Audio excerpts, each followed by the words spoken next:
My sister Caroline had been planning our mother's 60th birthday dinner for 2 months, and she made sure everyone in the family knew it. She picked Marrow, the restaurant on the 9th floor of the old Cummins Station building downtown. Glass walls looking out over the Cumberland River. Reservations there ran 8 weeks out. Entrees started at $55. I walked in wearing a navy dress I'd had since a work conference 3 years earlier, and flats I'd resold twice. Caroline stood at the hostess stand in emerald silk, her husband Derek beside her in a suit that fit the way suits only fit when someone else tailors them for you. "You made it," Caroline said, and her smile stopped just under her eyes. "I texted you the address twice. I wasn't sure you saw it." "It's Mom's birthday," I said. "Of course I came." "Well." She looked me over, quick, practiced. "I hope you brought your card. This place isn't cheap." I didn't answer. I followed her past the bar, past a table of businessmen loosening their ties over bourbon, into the private room in the back where the rest of the family was already gathered. The room was beautiful. 12 places set with cloth napkins folded into triangles, candles low enough that the flames didn't compete with the skyline through the windows. My mother, Margaret, sat at the head of the table in a dress the color of good wine. My father, Richard, sat beside her, already 2 fingers into a scotch. My brother Marcus was there with his fiancée. My Aunt Linda and Uncle Thomas had driven up from Chattanooga. Caroline and Derek's son, Tyler, 16 and glued to his phone, sat exactly where I knew I'd end up sitting. "There she is," Mom said, standing to hug me. The hug was quick, more gesture than warmth. We were starting to wonder. "Traffic on the bridge," I said. It was even true. She pointed me toward the far end of the table, past Tyler, to the one open chair. The worst seat in the room. I sat without comment. Caroline took the seat of honor beside Mom. "Should we start with champagne?" she asked the table, loud enough for the whole room. "I think Mom deserves the good stuff tonight." "The reserve list," Derek added. "Nothing but the best for family." I watched all of it the way I'd learned to watch it. Caroline loved these dinners. She was a regional director at a healthcare marketing firm. Derek ran a mid-sized law practice. Together they made close to $500,000 a year, and they wanted every person at that table to do the math out loud. The server came around with the bottle. When she reached me, Caroline lifted a hand.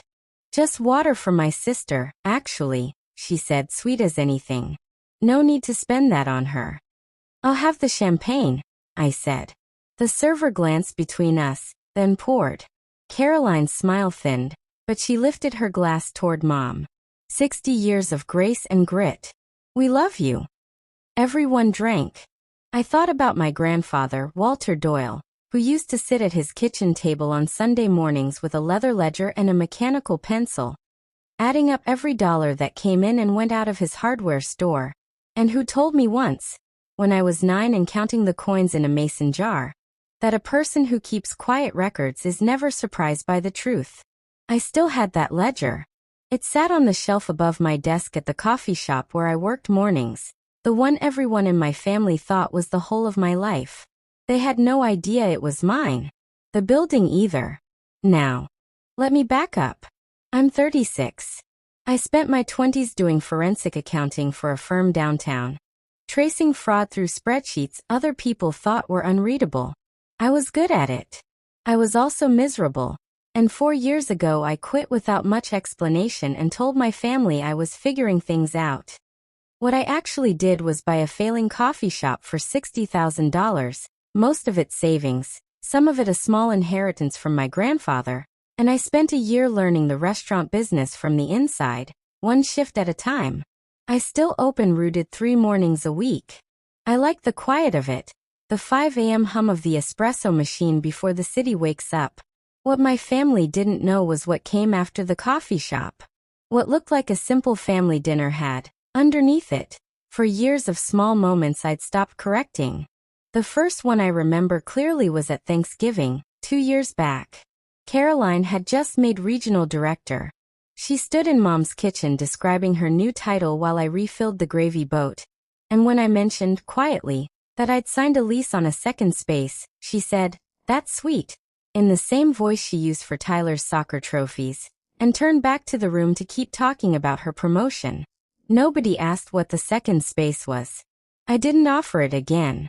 The second one was smaller, and it was the one that actually stayed with me. My father, over Christmas, pulled me aside near the garage and pressed an envelope into my hand. Inside was a check for $2,000. "In case things are tight," he said, not unkindly. "You don't have to pay it back." I didn't cash it. I still have it, folded into the back pages of my grandfather's ledger. A receipt for every time someone in my family decided what my life must look like without asking me. The third one happened at Caroline's own dinner party in the spring. The night I found out she told her book club I was still finding my footing. I heard it through the kitchen doorway while I was helping load the dishwasher. I didn't correct it. Some things you let a person believe, because correcting them costs more than staying quiet. I want to be fair to Caroline here, because she wasn't cruel in the way people are cruel in movies. She drove 2 hours once, unannounced, when I had the flu, and stayed the whole weekend making soup and not asking a single question about money. She remembered my birthday every year down to the specific candy I liked as a kid. That was the version of her I'd grown up trusting. The 8-year-old who used to build blanket forts with me under the kitchen table and swear we'd run away and open a bakery together. That girl was still in there. She just came out less and less. You know that feeling when you've been patient for so long that patience itself starts to feel like a mistake. That was where I lived, most days in my family. Quiet. Documenting. Waiting for a moment I couldn't yet name. Then for a while things got better. Last winter, Caroline started calling more. She invited me to lunch twice, just the two of us, and both times she asked real questions. How the coffee shop was doing, whether I was dating anyone, whether I was happy. She hugged me longer than usual when we said goodbye. I let myself believe something had shifted. I told her, carefully, that I'd expanded further than the coffee shop, that there was more going on than she knew. She squeezed my hand across the table and said, "I want to hear all of it, Nora. I mean it." Something in me, the part that still missed the girl under the kitchen table, believed her completely. I didn't tell her the rest that day. I told myself there'd be time. I was wrong about that. But I wouldn't understand how wrong until the week before Mom's birthday, when I opened an email that wasn't meant for me. Through January and February, Caroline and I had lunch every other Sunday at a diner on Charlotte Avenue with red vinyl booths and coffee that never stopped coming. She asked about Rooted's morning numbers.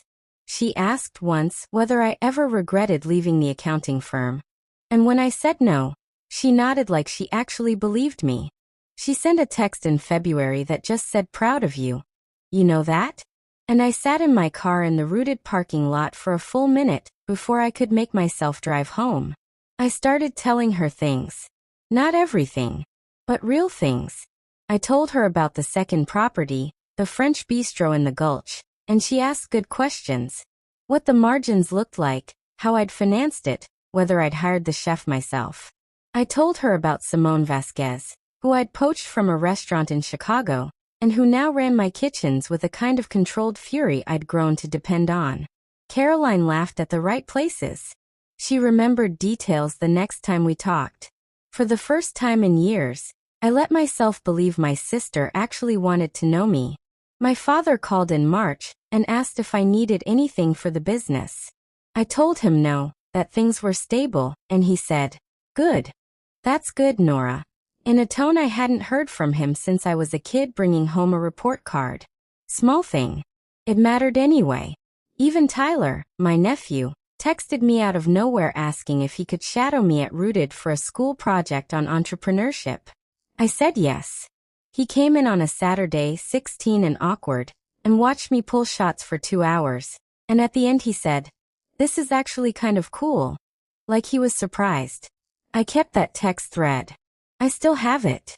By April, I had stopped bracing every time my phone buzzed with a family group text. That's the part that still gets me looking back. I had let the wall down completely. I had started planning quietly to tell everyone the full truth at once. All 5 properties, the real revenue. The real reason I still worked mornings at a coffee shop that was, on paper, worth less than 1 week of what Mero brought in. I'd even picked the moment. Mom's birthday. I wanted it to be a gift, not a defense. I should have known better. Not because Caroline was pretending the whole time. I don't think she was. I think 2 things can be true about a person. That they love you, and that when it costs them something, they choose themselves anyway. I hadn't learned that yet in April. I learned it on a Tuesday in early May, at 6:14 in the morning, standing behind the espresso machine at Rooted with my phone in my hand. I need to tell you about the email before I tell you what it meant, because at first I didn't understand what I was looking at. It arrived at 6:14 a.m., forwarded by mistake to an inbox I barely checked anymore. The subject line read Mero Investment Confidential. I almost deleted it without opening it. I don't know what made me stop. It was a message from Derek to a commercial real estate broker named Patricia Kwan, dated 3 weeks earlier. I read it standing at the pickup counter, the milk steamer still hissing behind me. He'd written that if my numbers were anywhere close to their estimates, Mero alone could be worth 8 or 9 million. And that if they could position themselves as advisors for the expansion I was supposedly planning, they could work their way toward equity down the line. He'd written that Caroline trusted me more than she trusted our brother James at this point, especially now that they'd been reconnecting. He asked Patricia to keep it between them until after the birthday dinner, so it wouldn't get back to me before I opened up about the full scope of the business. I read it 3 times. I set my phone face down on the counter. I stood there for a while. The steam machine kept hissing. A regular named Owen Castellano came in for his usual, and asked if I was okay. And I told him I was fine, and I made his latte with a hand that didn't shake because I have spent my whole adult life training myself not to shake in front of people. I want to be precise about what hurt, because it wasn't the money. It was the word reconnecting in quotation marks. It was reading, in my brother-in-law's own handwriting, that the lunches, the texts, the hand squeeze across the table at the diner on Charlotte Avenue, had a line item behind them. It was understanding, standing in my own coffee shop at 6 in the morning, that my sister had run a kind of due diligence on me disguised as love, and that she'd timed it to land before I'd even finished trusting her. I thought about my grandfather's ledger sitting on the shelf above my desk in the back office. A person who keeps quiet records is never surprised by the truth. I walked back, pulled it down, and for the first time in months I opened it, not to read his numbers but to write my own. I photographed the email. I forwarded it to a private account. I printed a copy and slid it into the back cover of the ledger, next to my father's uncashed check, next to 4 years of small things I'd decided not to say out loud. I did not cry. I did not call Caroline and ask her what it meant. I finished the morning shift. I pulled shots for the 7:15 regulars, made change, wiped down the counter at close. But that afternoon, I called a woman named Renata Ford, a forensic accountant I'd worked with years ago at my old firm. Someone who now did consulting work for family businesses untangling exactly this kind of thing. I didn't tell her everything on the phone. I just asked her to clear her Thursday. I thought that email was the worst of it. I was wrong. What I found by Thursday afternoon, going back through 18 months of calendar invites and old texts with new eyes, told me this hadn't started in April at all. This is where things started to get strange, because the more I looked, the further back it went. Renata met me Thursday morning at Rooted, before opening, with her laptop and a legal pad and the same quiet, unhurried manner I remembered from our old firm.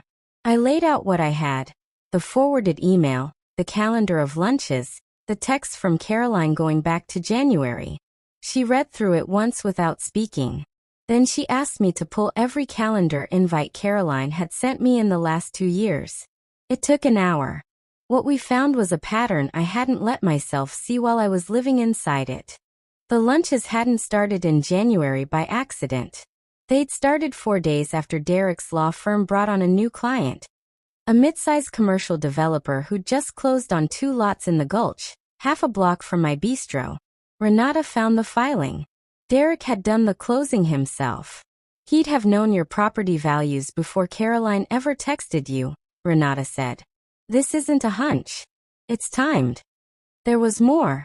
A text from Caroline to Tyler, screenshotted and forwarded to Derek's phone, that Tyler, 16 and not yet as careful as his parents, had accidentally sent to the family group chat 2 months earlier before deleting it within a minute. Nobody had thought anything of it at the time. Renata found it in an old backup. It read, "Don't mention the shadow day thing to your dad yet. Want to see what she tells you first, could be useful." I sat with that one for a long moment. Have you ever had someone use your own kindness as a listening device? That's what it felt like, reading that message. Tyler Saturday behind the counter, his text saying this is actually kind of cool. I didn't think Tyler had known what he was doing. I still don't. But someone had asked a 16-year-old to report back on his aunt. And that someone was family. Renata built a timeline. January. The lunches begin 4 days after Derek's new client closes on land near my bistro. February. Caroline's first questions about margins and financing. March. Tyler's shadow day, arranged the same week Caroline asked me, over pie, whether I'd ever thought about bringing on the right kind of investors. April.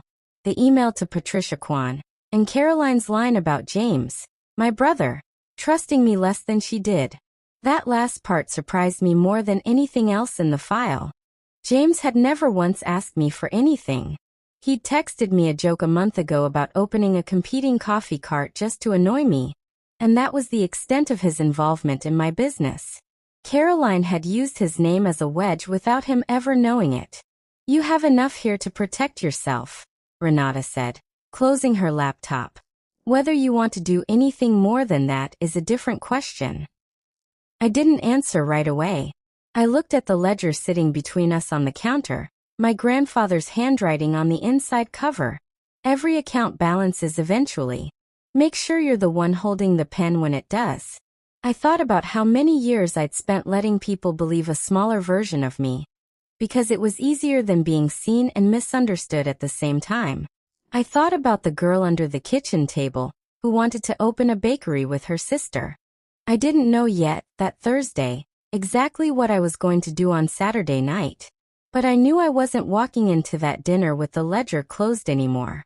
The next conversation changed everything. But not the way you'd think. It wasn't with Caroline. It was with Simone. Friday evening I drove to Merrow after close and found Simone Vasquez in the back office doing inventory. Reading glasses pushed up into her hair, a coffee gone cold at her elbow. I told her everything, the email, the timeline, the dinner Caroline had planned for the following night. Simone listened the way she listens to everything, completely still, no interrupting. When I finished, she asked one question. What do you actually want out of tomorrow? Not what you want to happen to them. What you want for yourself. I didn't have an answer right away. I sat in the chair across from her desk and thought about it honestly, maybe for the first time since Tuesday morning. I want to stop managing what they think of me, I said finally. I want one night where I don't have to shrink anything. Then that's simple, Simone said. You don't confront anybody. You just stop hiding. She was right, and it was the kind of right that took the decision out of my hands in the best way. I wasn't going to stand up at my mother's birthday dinner and read Derek's email out loud. I wasn't going to make a scene, or ask Caroline why, or give Tyler's forwarded text the weight of an accusation. My grandfather never raised his voice in his life, not once, not even the year the hardware store nearly went under and 2 of his oldest friends refused to renegotiate a loan. He just kept his ledger, kept showing up, and let the truth arrive on its own schedule. I called Simone back Saturday morning and asked her one favor. To be at Merrow that night, off the books, and to let the staff know quietly that if a certain chef happened to step out of the kitchen during service, that would be fine with me. I did not tell my parents. I did not warn Caroline. I put the folder, the printed email, Tyler's screenshot, the timeline Renata had built, into a plain envelope and set it in my bag, not because I planned to hand it to anyone, but because carrying it made me feel like I was walking in with both hands, for once, instead of one hand always held back. There is a difference between forgiving someone and letting them keep misunderstanding you. I was still working out where that line sat. But I knew, driving home Saturday afternoon, past the buildings I owned in the streets where I'd built all of it quietly, that whatever happened at dinner that night, I was done being the smaller story in my own family. I need to tell you about the toast before I tell you about anything else that happened that night, because it was the moment everything tipped. Marrow looked the way it always looked on a Saturday, low light, the river dark below the glass, servers moving in that particular unhurried rhythm I'd trained into every location I owned. I walked in wearing the same navy dress from the week before. Caroline was already at the hostess stand in a different silk dress, this one the color of champagne itself, like she'd dressed to match the evening she'd planned. "You made it," she said and hugged me, longer than she had in April even. "I have a surprise for Mom tonight. You're going to love it." I already knew what the surprise was going to be, more or less. Renata's timeline had told me that much. I let Caroline lead me back to the private room anyway. Dinner went the way these dinners go. Champagne, appetizers Caroline narrated the price of, my father 2 scotches in by the entrees, Tyler on his phone until Marcus's fiancée got him talking about a video game. I sat in the seat at the far end again. And this time I didn't mind it, because for once I wasn't performing smallness. I was just waiting. The toast came after the entrees, before dessert. Caroline stood, glass raised, and worked her way through the expected lines. 60 years, Grace family. Then she pivoted. "And I want to say something else," she said, looking not at Mom but at me. "Nora has been quietly building something incredible these past few years, and I think it's time our family really understood what she's accomplished. Derek and I have actually been talking about how we might help her take it even further, bring some real structure to the next phase of growth. We'd love to be part of that conversation, formally, starting tonight." It was a good toast. It would have worked on someone who hadn't read the email. "That's generous," I said, and I meant it to land exactly the way it did, flat, unreadable. "Before we get into that, there's someone I'd like everyone to meet." That was Simone's cue. She stepped out of the kitchen doors in her whites, hair pulled back, and crossed to our table the way she'd done it a dozen times for other guests. Except this time she stopped at my chair. "Ms. Doyle," she said. "Everything satisfactory tonight?" "Everything's excellent, Simone. Thank you." I turned to the table. "Everyone, this is Simone Vasquez. She runs the kitchen here at Marrow." The silence started small and spread. "Marrow," my mother repeated. "You mean the restaurant, or?" "I mean I own it," I said. "I've owned it for 2 years. I own 4 other restaurants in this city, including Rooted, where I still work mornings because I like it, not because it's all I have." Derek's face did something complicated. Caroline's champagne glass stopped halfway to her mouth. "That's not possible," Caroline said. "You work at a coffee shop." "I own the coffee shop," I said. "I own the building it's in. I own this building's lease. Actually, Marrow's the anchor tenant, and I negotiated that myself 2 years ago." I kept my voice at the same volume it had been all night. My grandfather never raised his once in his life, and I understood, for the first time really understood, why that had mattered to him. The quiet is what makes people lean in. "How?" my father said. "Just that. 6 years of 16-hour days," I said. "Every bonus from the accounting firm. A loan from Grandpa Walter I paid back within 18 months. With interest he tried to refuse. One coffee shop that turned a profit in year 2. I used that to buy the next thing. I kept doing that." I reached into my bag and set the plain envelope on the table, unopened, next to the bread basket. I didn't take anything out of it. "I'm not putting this out to embarrass anyone," I said, looking at Caroline now, and then at Derek. "But I know about the email to Patricia Kwan. I know Derek's firm closed on the lots next to my bistro 4 days before the lunches started. I know about the text Tyler sent by accident." I saw Tyler's face go white across the table, and I softened, just slightly, because he was 16 and had been asked to do something he didn't understand the weight of. "Tyler, none of this is on you. You were being a kid who wanted his aunt to think he was helpful. Caroline had gone very still. Nora, I'm not angry that you wanted in, I said, and this was true mostly. People want in on things that are working. I'm angry that you built a due diligence file disguised as caring about me. And you timed it for a night you thought I'd finally be soft enough to say yes to anything. I picked my water glass back up. I would have told you everything eventually. I was already planning to tonight, actually before all of this. I just wanted it to be a gift instead of a transaction. Nobody spoke. Even the ice in Derek's scotch seemed to have stopped moving. I have receipts, I said quietly, tapping the envelope once, not opening it. I'm not going to use them tonight. I'm telling you they exist so we can all agree on what actually happened here, instead of a version where I'm the one who overreacted.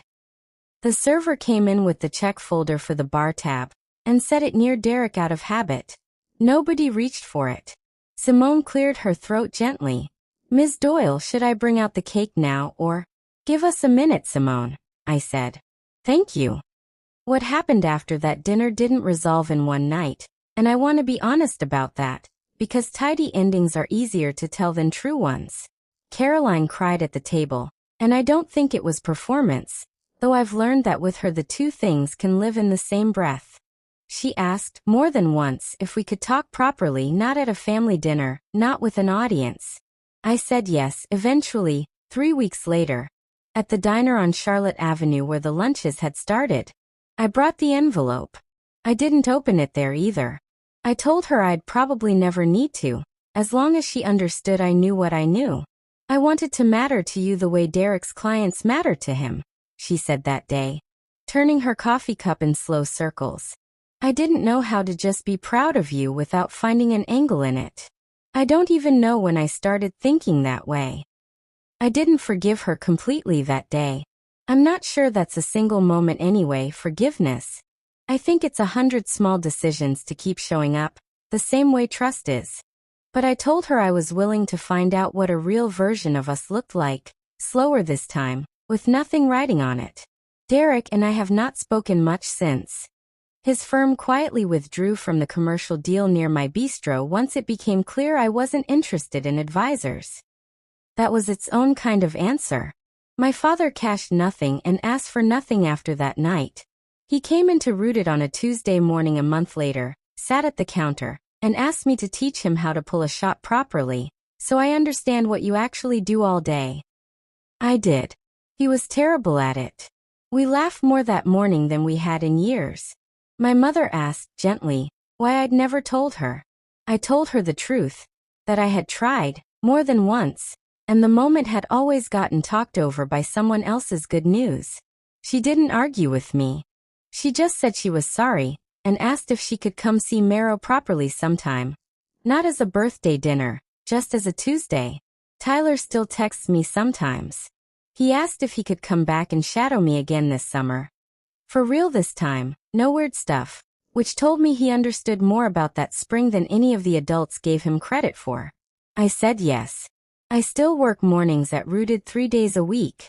I still keep my grandfather's ledger on the shelf above my desk, though I've started a second one of my own now. A green one. Less about dollars and more about the things I want to remember not to let slide again.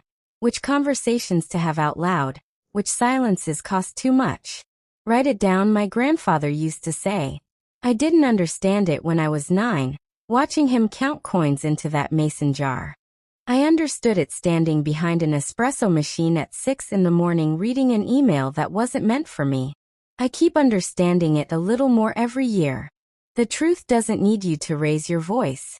It just needs you to stay patient enough to let it arrive on its own schedule, and organized enough to be ready when it does.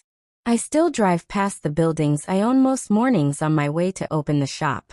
Nobody in my family thinks twice about it anymore, watching me unlock that door myself. They know now what it means. That's the part that still catches me some mornings, more than the money ever did. Not that they know, but that I don't have to hide it to keep it.